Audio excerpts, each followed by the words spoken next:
For the last 4 years, they've been doing it publicly, but for a year, it's been escalated. And then turn right around and say, we got to take your rights and have armored vehicles on the street corners and checkpoints everywhere because ISIS is inside the country with Stinger missiles and they're about to shoot down 20 airliners a day. Literally. If they got 100 Stinger missiles into this country and half of the missile launches were successful, you'd be talking about 50 aircraft shot down. They were given 15,000 MPADs, many of them more advanced and high-tech than the latest Stinger-type missiles. And you can see the Operation Terror the globalists are going to launch. They could shoot down hundreds and hundreds of aircraft with these in Europe, the United States, the Middle East. The FAA had to suspend during the last Gaza crisis that just ended, thank God, air flights into Israel because they know there's MPADs out there. So I want to explain, this is a real crisis, but the global crime syndicate, call them Chaos, call them Spectre, call them Dr. Evil, whatever you want to call these groups that are going to make money off weapons sales, off the crisis, off the insider trading, off of knowing what's coming before it happens. They literally are using this to destabilize the entire planet. And the Russians are not in an offensive posture. The communist Chinese, backed by the globalists, are buying basically up the oil fields worldwide, the rare earth minerals, the weapons systems, the media systems, censoring U.S. media, working with Microsoft to censor the internet worldwide and Google. China is a real hardcore New World Order threat. Russia, there is some intermediary connections with the globalists and the New World Order, but Russia, through Solzhenitsyn, discovered that they'd been hijacked by a eugenics program to destroy them. That's why communism was put in there, because Russia was the only rival to the globalists using the West parasitically as their engine of domination. So Solzhenitsyn wrote a bunch of books on this, not the one he won the Nobel Prize for, Gulag Archipelago, and he met repeatedly with Putin. Now, I don't know if Putin's double-crossing all that, but if you look at Russian radio and TV, it's New World Order, there's cancer in the vaccines, global government, they want to kill us, have children, don't abort your children. I mean, Russia knows what's going on. And just the fact that that's caught on in Russia, the New World Order could start a nuclear war with them. You understand that? They want to take their gas pipelines, they want to take their oil fields, they want to take their only port to get stuff out to Europe, and they're doing it right now. You are seeing what Napoleon and what Hitler did. And by the way, you notice Obama knows he won't get in any trouble. The globalists know. He's about to sign an executive order, that's in the Associated Press, to legalize the illegals and to stop deportations completely. He is about to sign us onto the UN and put carbon taxes on basically everything we do outside of law.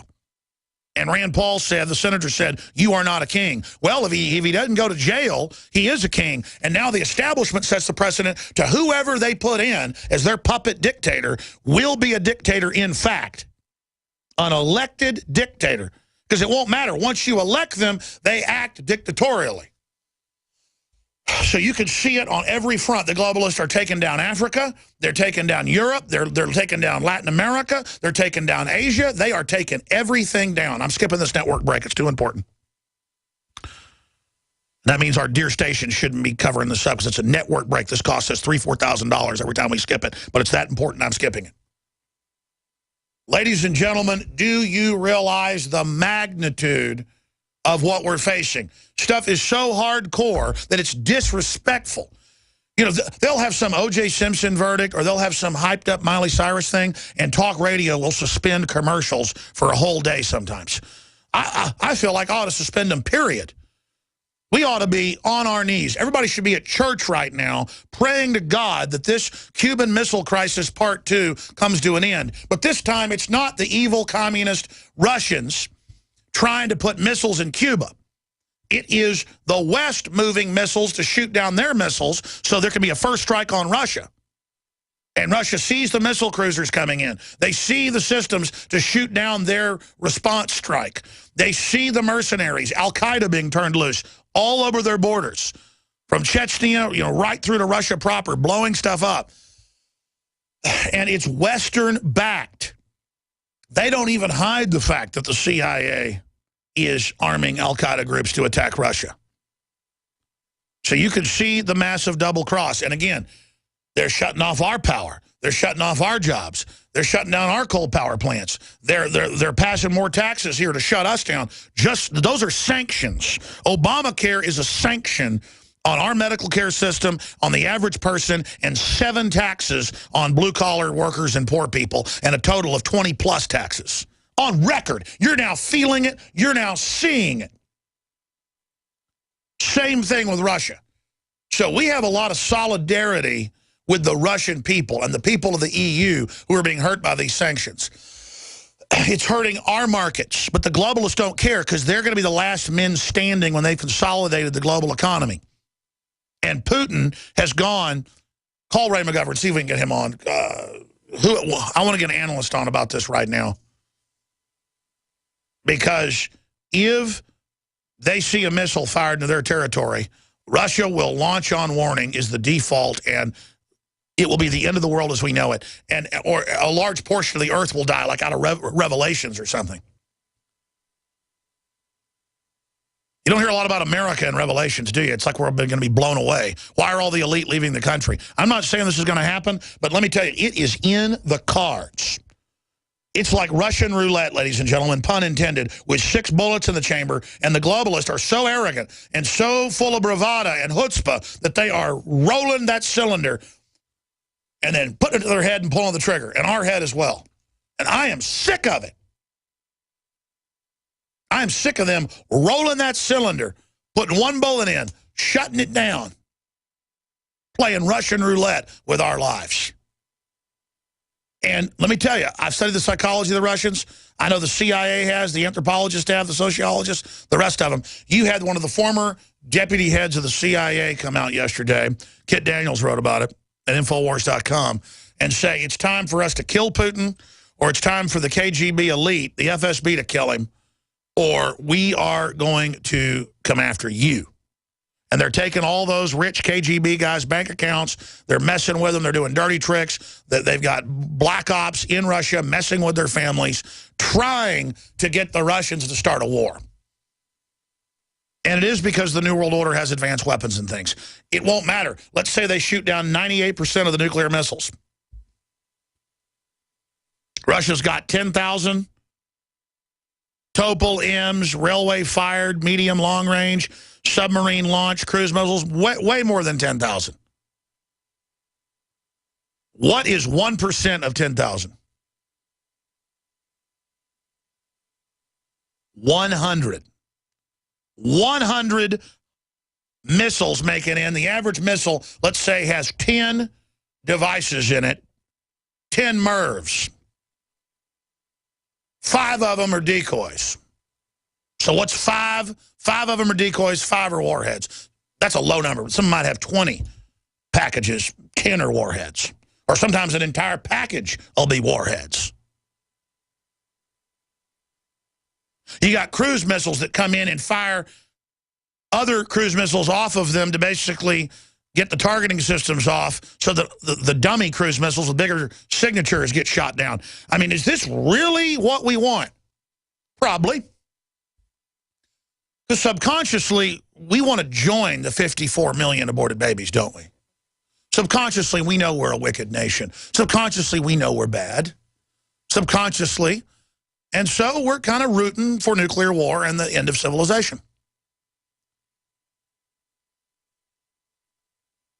See, we have ancestral memories of struggle and of things being almost unsurvivable.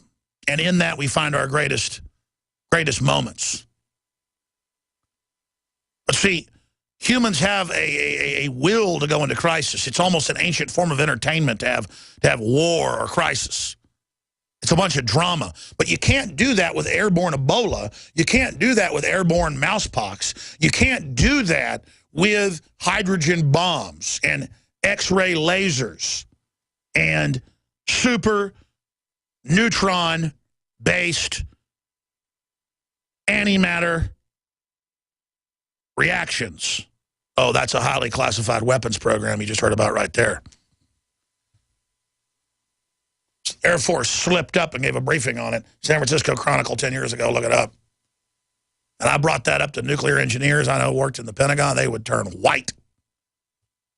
when I would bring up the antimatter bombs. They've got weapons that will destroy the whole planet, just like that. In fact, they can't even test them, obviously. They don't know how much they would. You seen Star Trek, one of the last episodes? The new Star Trek movies, I think they're better than the old ones, where they go and drop that dark matter into the center of Spock's planet and implodes. How about the whole solar system doing that? How about black hole weapons? They invented the equations for atomic weapons. Max Planck did in 1900. There it is, Air Force pursuing antimatter weapons. Program was touted publicly, then came official gag order. San Francisco Chronicle, 2004. I said 10 years ago, boom, photographic memory. But it's only photographic back to a certain point. It's not been photographic the last few years. Near photographic, if I'm focused, have the right nutrients. But I'm 40. You're not supposed to be able to have a photographic memory after really 30. It starts degrading. Just saying, I'm not making this stuff up. People hear me throw out facts, numbers, statistics, but how does this guy know all this stuff? Yes, I do. Of course I know when they publish a thing about antimatter bombs. Who would not want to know that date? I'm not bragging here. I'm telling you that when Vladimir Putin says we have nuclear weapons, back off, that's what they did on 8/8/8 in August of 2008, threatening. I wake up, my wife's like, hey, Russia has attacked. Russia has attacked Georgia. It's on the radio. She's in there cooking breakfast. I get up, I stumble out, go to the computer, go to CNN, turn it on, got coffee, standing there in my underwear. Kids are grabbing on my legs and stuff. And I'm, huh? Yeah, but they just invaded Georgia. Nobody knows why. They're driving towards the Capitol. They had the president of the country on there saying, please help us. And I get ready, and all the news says Russia's attacked. And it took me until I was about 30 minutes into the show at 11:30. It took me about, I don't know, 4 or 5 hours. Yeah, there it is. Russia threatens nuclear attack on Poland over U.S. missile shield, London Telegraph. That was a few years ago. 2008. Print that for me. Thank you. If you're a radio listener and wonder what's going on, we're also simulcasting on television at Infowars.com/show and at PrisonPlanet.tv. And so as I say things, they Google it, then pull up the headline, and then so we can prove things for you. But back on 8/8/8, their chairman of their Joint Chiefs of Staff said, I am authorized to tell you that we're going to launch medium-range attacks on NATO bases in 1 hour if the NATO aircraft landing and disgorging U.S. and NATO forces do not pull out. The Russians landed in Serbia, in Pristina, the capital of Kosovo.